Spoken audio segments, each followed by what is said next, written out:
ओम शांति। आज के वरदान, बाप दादा के वरदान अपने मीठे बच्चों के प्रति। डेट 30 अगस्त 2025। वरदान है, निमित्त भाव की स्मृति से हलचल को समाप्त करने वाले सदा अचल अडोल भव। निमित्त भाव की स्मृति से हलचल को समाप्त करने वाले सदा अचल अडोल भव। मैंने ईश्वरीय जिंदगी में देखा है, कोई लौकिक का काम हो या ईश्वरीय सेवा हो, स्पेशली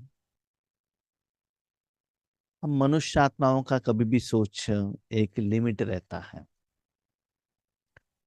बाबा ड्रामा के अनुसार कोई प्रोग्राम देता है तो अपने लेवल के अनुसार हम सोचते हैं कि इस प्रोग्राम में जाना है, इस प्रोग्राम में नहीं जाना है, इसमें क्यों जाना है क्योंकि ये प्लस पॉइंट है, इसमें क्यों नहीं जाना है ये माइनस पॉइंट है। ठीक है, लेकिन देखा है जिसको हम माइनस कहते हैं उसके लिए बाबा भेज देता है, जिसको जाने के लिए सोचते हैं उसको बाबा नहीं भेजता है। कभी कभी हम सोचते हैं वैसे नहीं होता है, लेकिन बाबा जैसा चाहता है वो वैसे होता ही जाता। लेकिन ये तो गारंटी है जहां भी बाबा भेजता है ना, वहां जरूर सफलता मिलती है, वहां जरूरत रहता है। तो ऐसे अपने जिंदगी में होते ही हमको क्या लगता है, हम ज्यादा सोचने से कोई फायदा नहीं है ना। जब हमने अपने जिंदगी भगवान को दे दिया है तो भगवान जैसे चाहता है वैसे मुझे करना है। अभी बाबा ने कहा बाबा जाओ बच्चे जाओ, यस रेडी। बाबा कहते नहीं जाओ, ओके क्लोज। जैसे बाबा कहता है वैसे हम जब निमित्त बनेंगे, हमको ज्यादा क्यों क्या कब कैसे यस और नो उसके बारे में सोचने का जरूरत नहीं है। नंबर वन, क्योंकि हम तो सिर्फ साधन है। कहाँ भी हम रहे हमारा काम है हमारा समय संकल्प मन भगवान के हाथ में देना। दूसरी बात, जब राजयोग में हम अनुभवी बनते हैं, बाबा अलग अलग विधि बताते हैं, बच्चे मास्टर सर्वशक्तिमान की प्रैक्टिस करो, विश्व कल्याण के प्रैक्टिस करो, बिंदु स्थिति में रहो, और वो जो कल्प वृक्ष है उसके तना में बैठ जाओ। तो हमको लगता है क्या करें क्या नहीं करें। कभी कभी विकर्म विनाश करो, ज्वालामुखी योग करो, है ना। कभी कभी कोई आत्माएं फोन करके भी बताते हैं भाई जी ये समस्या है इसके समाधान दीजिए और बाबा को कहिएगा। कोई कोई जो आता है जो कहते हैं कुछ काम उनका हो जाता है, किसी का नहीं भी होता है। तो ये सभी भगवान के हाथ में है। जब ये सभी अनुभव होने के बाद हमको लगता है हमारा काम है मन भगवान के हाथ में देना। जो लोग भी कहते हैं कहना मेरा काम है, करना या न करना वो भगवान का काम। जब हम मन भगवान के हाथ में देते हैं, मेरा काम यही है कि बाबा मुझे यूज कर रहा है कि नहीं। कैसे पता चलेगा? वो सप्त गुणों का फ्लो और स्टेज में डिफरेंस, स्थिति, जो रूहानी स्टेज है ना वो डिफरेंस आपको पता चलेगा। आसानी से आप क्या कर सकते हैं, योग में लग जा लग सकते हैं और लोगों का दुआ का भी एहसास होता है। जो दुआ आता है ज्यादा आपको एफर्ट लगाने का जरूरत नहीं रहता है, आसानी से आ जाता है। इसलिए कोई भी सेवा हो, आप निमित्त बनो। बाबा ने और एक सीक्रेट कहा, जितना आप मैं और मेरा कहते हो ना उतना आपको स्टेज नहीं मिलेगा। जितना बाबा बाबा कहते हो या आप निमित्त बनते हो उतना बाबा आपको स्टेज देगा। स्टेज माना यहाँ कोई स्थूल स्टेज के बारे में बाबा नहीं कह रहा है, स्थूल हो सूक्ष्म हो। ठीक है, आपको बाबा ने स्टेज दिया तो क्या होता है, फॉर एग्जाम्पल आपके सामने हजारों लोग हैं, क्या 100 के हिसाब से लोग हैं, आप निमित्त होकर स्टेज पर आते हैं तो जरूर लोग सभी आपको ही देखते हैं ना। 25,000 का सभा है डायमंड हॉल में, स्टेज पर गुलजार दादी बैठी है या प्रकाश मणि दादी बैठी है, सभी लोग स्टेज पर जो है उनको ही देते हैं, देखते हैं ना। तो वो स्टेज पर क्यों है? क्योंकि उन आत्माओं को भगवान ने निमित्त बनाया है, उन द्वारा सेवा बाबा दे रहा है। तो जितना आप निमित्त बनते हो उतना सूक्ष्म और स्थूल रूप में बाबा आपको स्टेज पर लेकर जाएगा। स्टेज का मतलब ये नहीं है कि जहां प्रोग्राम चल रहा है वहां स्टेज पर आप जाकर भाषण करो, दृष्टि करो, किसी को टोली दे दो। ठीक है, उसके लिए भी आपको रेडी रहना है। नहीं तो वहां जो भी सेवा होता है उसके लिए आप एवर रेडी रहना। तो आपका सेवा जो है वो लोगों को दिखाई देता है, और आपके गुण, विशेषता, आपके द्वारा जो बाबा कर्म करा रहा है वो एक रूल बन जाता है और लोग आपको फॉलो करने लगते हैं। ये सभी करने के लिए आपको निमित्त रहना बहुत इंपॉर्टेंट है। कोई भी कर्म हो, किसी के घर का प्रोग्राम हो, मैं तो सिर्फ निमित्त हूँ। उन आत्माओं को कैसे भगवान हेल्प करना चाहता है बाबा करा रहा है, बस मुझे कुछ लेना देना नहीं है। हिसाब किताब उनके और बाबा के बीच में है। फिर बाबा ने साधन के रूप में वहां लेकर गए, यस बाबा मुझे यूज कर रहा है, बाबा थैंक यू। तो ऐसी स्थिति में, इस स्मृति में रहने से आपका मन हलचल में नहीं आता कि मैं भाषण करूं या ना करूं, अभी विश्व कल्याणकारी स्थिति में हो जाऊं या कल्पवृक्ष की जड़ में रह जाऊं, इस आत्मा को दृष्टि देना है, उस आत्मा को, ये सारा हलचल समाप्त हो जाएगा। शांत, आपको बाबा को जो कहना है कह दिया, उसके बाद मन बाबा के हाथ में दे दिया। जो कर्म करना है, जितना देना है, जब देना है, कितना परसेंटेज में देना है, वो सभी बाबा डिसाइड करता है। लेकिन आप सिर्फ ये देखते रहिएगा भगवान आपको यूज कर रहा है कि नहीं। यस, कभी कभी सेवा कंप्लीट होता है, विजय का न्यूज भी आपको सुनाई देता है, फल भी मिलता है। उस समय मैंने किया करके वो भाव नहीं आना चाहिए। जो फल आता है वो फल भी भगवान को क्या करो, ट्रांसफर करो। इसी, कोई आपको हेल्प पूछते हैं, माना हेल्प तो क्या है, भगवान द्वारा ही लेता है ना। कोई एक पेशेंट आकर नर्स से बात करता है, इसका मतलब उस पेशेंट को ट्रीटमेंट नर्स नहीं दे रहे हैं। नर्स से क्यों बात कर रहे हैं? क्योंकि डॉक्टर फुल टाइम नहीं मिलते हैं।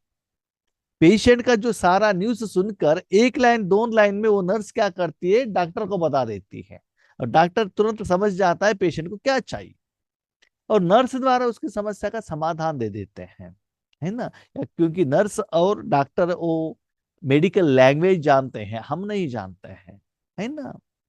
ऐसे ही जो भी आत्माएं आपके संबंध संपर्क में आते हैं, इसका मतलब आपको साधन के रूप में यूज करते हुए उनके समस्या का समाधान बाबा करवाना चाहता है। उन्होंने भगवान से क्या पूछा, उनको क्या समस्या है, उसका कारण क्या है, निवारण क्या है, आप नहीं जानते हो।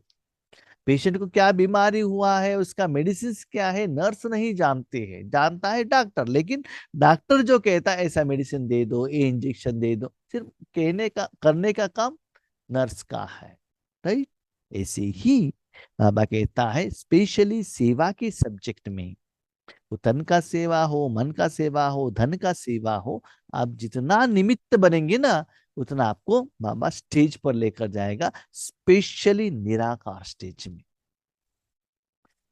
आप एक बात याद रखिएगा, स्थूल स्टेज द्वारा आप लाखों लोगों तक पहुंच सकते हो, तन के स्टेज द्वारा या करोड़ों लोगों तक पहुंच सकते हो। लेकिन निराकार स्टेज में है ना, तीनों लोगों को देख सकते हो। आपका शरीर कितना लोग देख सकते हैं, भले आंखों द्वारा, भले व्हाट्सएप द्वारा, भले यूट्यूब द्वारा, या भले टेलीविजन द्वारा, साइंस के साधन द्वारा, कितना लोग देख सकते हैं। लेकिन मन ऐसा स्टेज पर चला जाएगा, बाबा यूज करेगा, आपको लगेगा बाबा तीनों लोगों देख रहे हैं, तीनों लोगों का समस्या का समाधान भगवान दे रहे हैं। तो इस स्टेज में आपका मन में कभी भी ये संकल्प नहीं आता है बाबा ये सेवा के लिए मुझे यूज क्यों नहीं कर रहा है, वाचा सेवा के लिए उनको यूज कर रहा है, हमको यूज नहीं कर रहा है। नहीं, ये क्वेश्चंस आपके मन में नहीं आता है। सदा जैसे बाबा यूज करो उसमें ओके बिंदु लगाओ, शांत, अपने निराकार कमाई और योगी की जो स्टेज है, सच्चे डायमंड लाइफ जो है, वो अनुभव करते रहना। बार बार मन को हलचल में लाने का जरूरत नहीं रहता है, वो हमको प्रैक्टिस करना है। निमित्त भाव से अनेक प्रकार का मईपन, मेरापन सहज ही खत्म हो जाता। आप निमित्त नहीं बने तो क्या होता है ना, मेरे पति, मेरे बच्चे, मेरे रिश्तेदार, ये पेशेंट, मेरे अलौकिक परिवार, उनको देना है, तो उसमें हम अटक जाते हैं।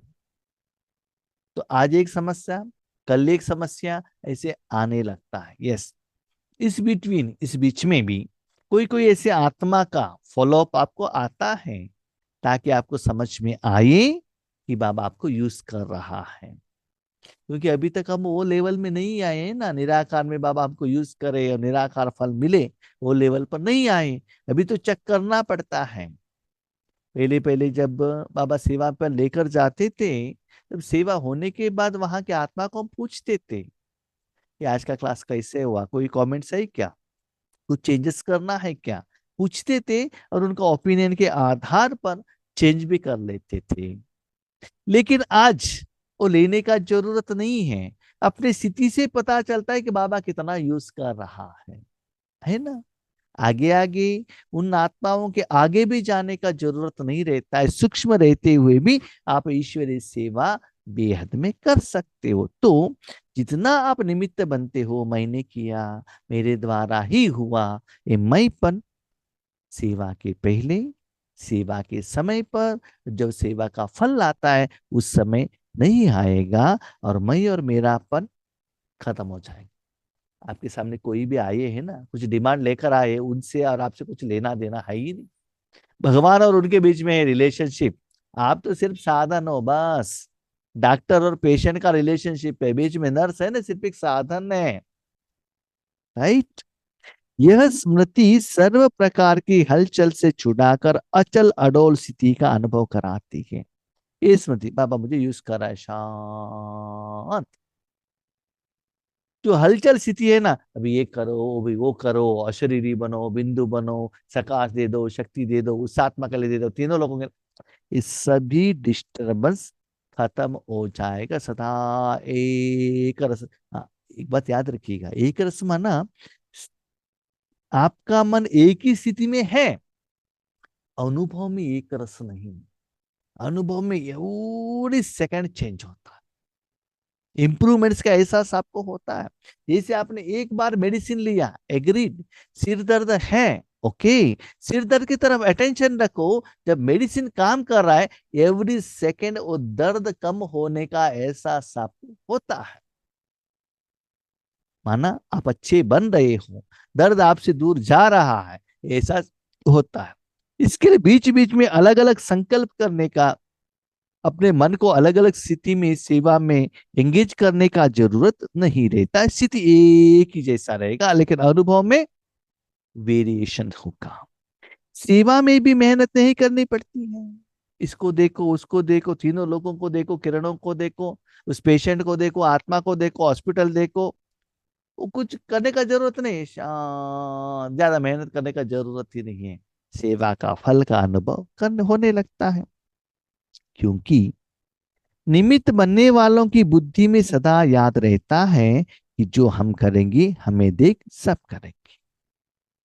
जो साधन बनते हैं भगवान के हाथ में, करने वाला भगवान है, हम तो एक जड़ साधन है। हाँ, जड़ नहीं चैतन्य है, तो भी हम कुछ नहीं कर रहे हैं, इन कर्मों का फल का अनुभव हमको हो रहा है। तो उनके बुद्धि में रहता है, क्या रहता है, हमारा स्थिति जितना अच्छा होगा, आगे वालों का वही अनुभव होने लगेगा। हम जो करेंगे हमको देखकर लोग भी वही फॉलो करेंगे। इसका मतलब सदा आपके पीछे सीसीटीवी कैमरा लगा हुआ है। आपका पाठ लोग देख रहे हैं। भले आप अपने रूम में हो, लाइट नहीं लगाया है, फिर भी आपका मन का स्थिति देख रहा है। तो आप जैसे करते हो ना, इसे लोग भी फॉलो करते हैं। ये स्मृति अटेंशन आपको रहता है। सेवा के निमित्त बनना अर्थात स्टेज पर आना। जितना आप निमित्त बनते हो ना, उतना बाबा आपको आगे रखता है, आगे रखता है, आगे रखता है, स्टेज पर लेकर आता है स्थूल और सूक्ष्म में। और जो बच्चे सेवा के लिए निमित्त नहीं बनते, नाम मान शान के पीछे भागते हैं, मेरा गायन हो, मुझे रिस्पेक्ट मिले, मुझे सम्मान हो, मेरा न्यूज में आए, उनको स्टेज चाहते हुए भी उनको स्टेज नहीं मिलता है। जितना आगे बढ़ते जाएंगे स्टेज उनसे दूर होता जाएगा। और एक बात कहूं, जो सच्चा निमित्त बनते हैं ना, उनका स्थूल स्टेज का उनको इंटरेस्ट ही नहीं रहता। स्पेशली स्टेज है तो भी ओनली फॉर सेवा, नॉट फॉर फल। यस, स्टेज मिला, मैं जहां भी जाता हूँ बाबा भेजता है, हमारा अटेंशन सिर्फ सेवा तक रहता है। वहां सम्मान का प्रोग्राम है तो तुरंत मैं वहां से जगह खाली कर लेता हूँ, मुझे नहीं चाहिए वो फल, नहीं चाहिए। मुझे क्या चाहिए, जो आगे वाले आत्माएं हैं ना, उनको जो चाहिए बाबा देना चाहिए, बस। और कुछ नहीं चाहिए। जब फल आता है तो वहां से मैं तुरंत निकलता हूँ, और किसी को देना चाहिए मैं कहता हूँ हाथ जोड़कर उनको दो दो, मुझे नहीं चाहिए। जिनको सेवा का फल चाहिए उनको दे दो, मुझे जरूरत नहीं। मुझे जो चाहिए मेरा हिसाब किताब बाबा के साथ में है, मैं बाबा से ले लेता हूँ, बाबा मुझे दे देता है, उससे मैं मेजर करता हूँ आज सेवा का फल कैसा आया निराकार में। तो यहाँ स्टेज माना सूक्ष्म स्टेज।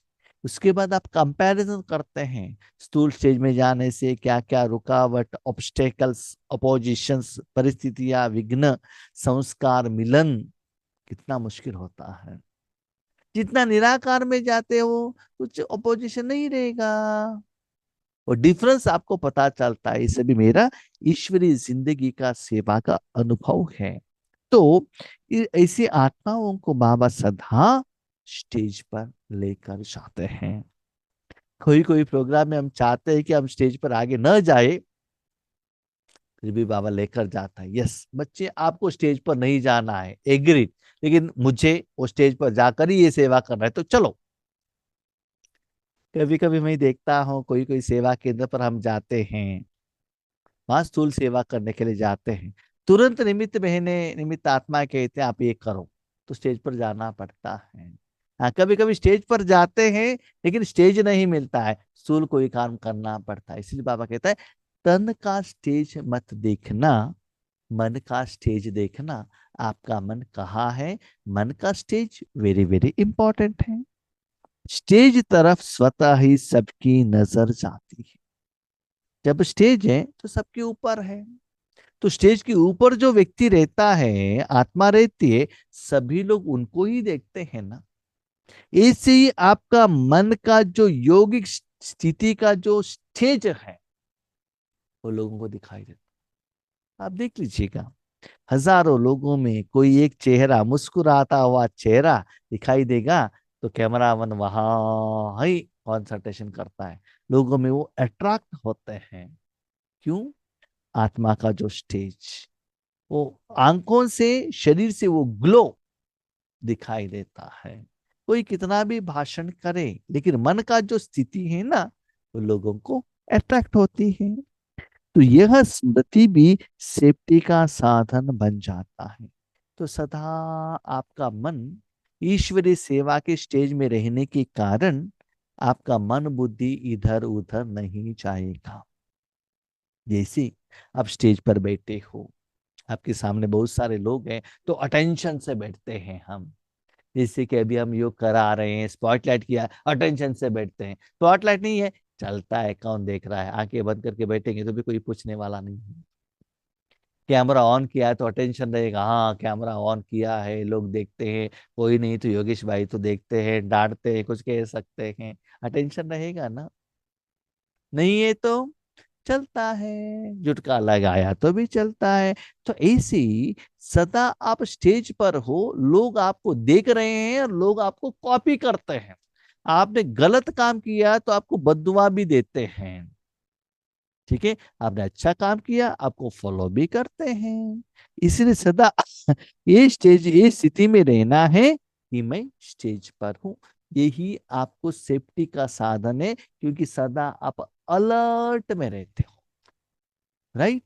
इसलिए सदा अपने मन को, स्टेज को कायम रखना।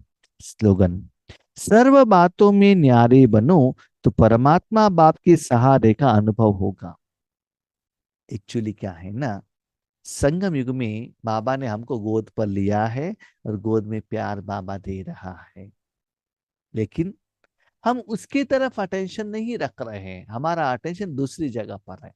जैसे कोई एक छोटा सा बच्चा, उनको माँ ने गोद में लिया है, फिर बच्चा क्या कर रहा है, मोबाइल में खेल रहा है, गोभी मंचूरी खा रहा है, टीवी देख रहा है, फ्रेंड से बात कर रहा है, माँ के साथ खेल रहा है, लेकिन माँ की गोद का प्यार का अनुभव नहीं कर रहा है।